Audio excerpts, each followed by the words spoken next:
Bienvenue pour nos 10 jours de prière qui s'intitulent « Les priorités de la foi ». Et en ce 4e jour de prière, le titre de notre petite méditation est « La liberté d'une vie centrée sur la simplicité ».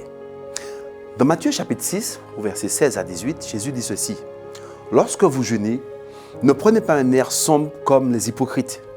Ils arborent un visage défait pour montrer aux gens qu'ils jeûnent. Amen, je vous le dis, dit Jésus, ils tiennent là leur récompense. Mais toi, quand tu jeûnes, parfume ta tête, lave-toi le visage, afin de ne pas montrer que tu jeûnes aux gens, mais ton Père qui est là dans le secret, et ton Père qui voit dans le secret, te le rendra. »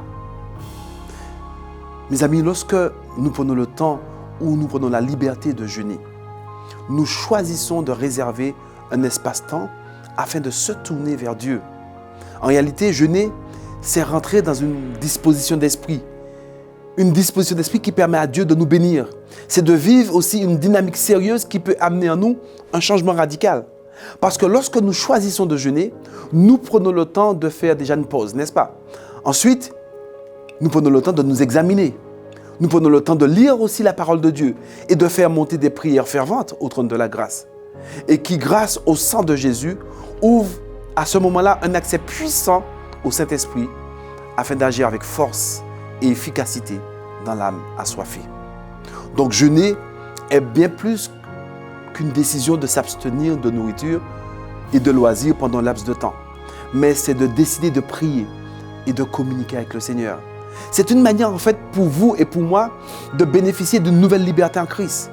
Parce qu'en réalité, en jeûnant, nous nous focalisons exclusivement sur Jésus.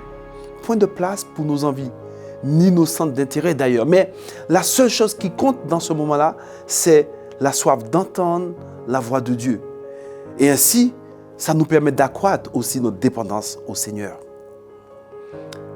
Ce qui aussi entraîne, je dirais, le fait que nous devenons pleinement concernés par les réalités spirituelles, tout en reconsidérant tous les aspects de notre vie sous une nouvelle angle. Bref, en jeûnant, tel que la Bible le prescrit, nous démontrons par cette démarche notre aspiration à ressentir constamment la présence de Dieu dans notre vie. Dans le livre de Jérémie, au chapitre 33, au verset 3, il nous est dit ceci. « Invoque-moi et je te répondrai. Je t'annoncerai de grandes choses, des choses cachées que tu ne connais pas. » Oui, le Père nous demande de l'invoquer. « Invoque-moi, dit-il, je te répondrai. » Qu'il me soit permis de vous dire aujourd'hui que le Seigneur entend nos cris quand nous les faisons monter avec ferveur et ce, quelles que soient les situations. Sachez que celui qui nous a appelés fidèles, alors s'il vous plaît, dites-moi, voulez-vous vous joindre à moi en ce début d'année 2024 afin de réserver cet espace-temps et de se tourner vers Dieu dans le jeûne et la prière et ainsi permettre à la grande puissance de cet esprit d'opérer en vous et en moi un changement radical au nom de Jésus et à la gloire de Dieu le Père. Si c'est votre désir, alors décidons ensemble de réserver ce temps pour le Seigneur, afin de jeûner et de prier et de réclamer au Saint-Esprit de nous prendre comme sa propriété. Amen.